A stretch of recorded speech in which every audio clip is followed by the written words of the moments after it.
Hello, here you're looking at a cube, or what looks like a cube. It might not look like a cube at the moment because it's a square. It's looking at it directly from the front view.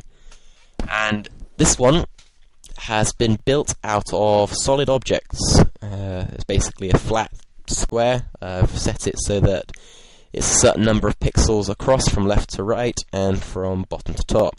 It's the same number. I think it might have been 900 pixels, because it's just a flat image and it's just more of a test, this one. It is as you see it.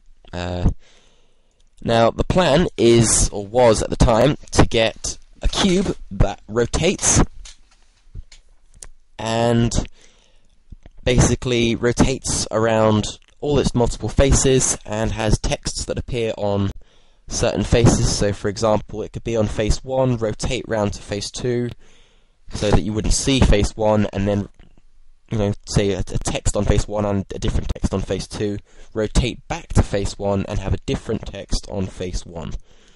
Now, that was the general idea that I was aiming for, and I think I've done quite well to achieve it. The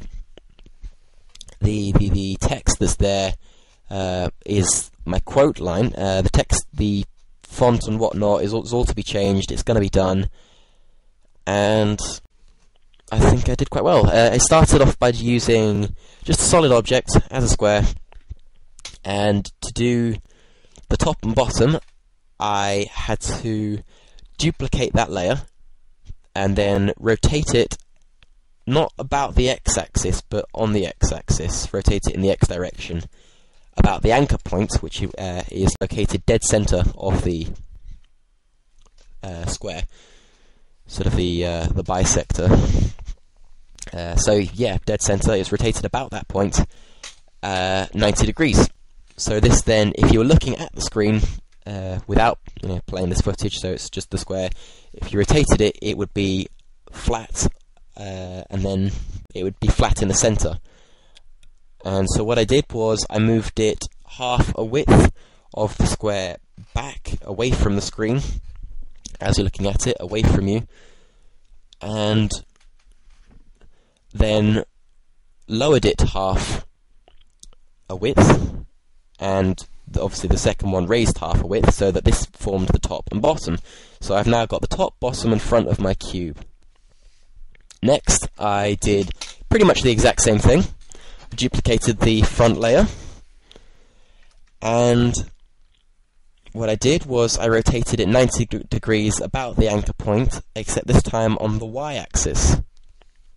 This then formed squares which would be on the very left side of my cube as we're looking at it, or the makings of my cube, and the right side of my cube.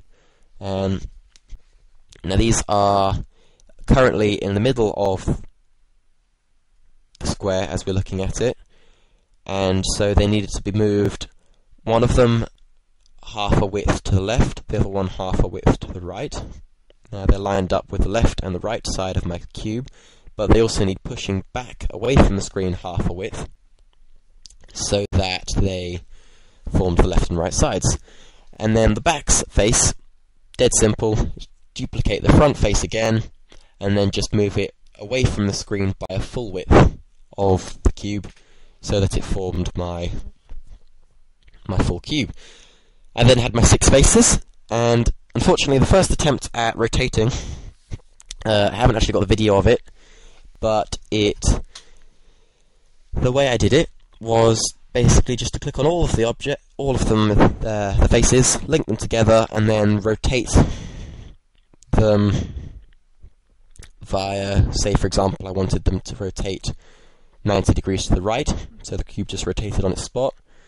That didn't work. That absolutely failed miserably. And what I realized was they were still staying in the same place and just rotating each individual face. So what I decided to do was create a null object, and I placed this null object dead center in the center of the square. Sorry, not square, it's now a cube, it's 3D. Placed it in the center of the cube, and what I did was I linked all of those faces to the null object. So the null object is now the parent layer. I then rotated the null object, and because they were linked, they moved perfectly with it. So I could then rotate the null object multiple times, going all these different ways. And what I actually did then was added in the text. And the text, I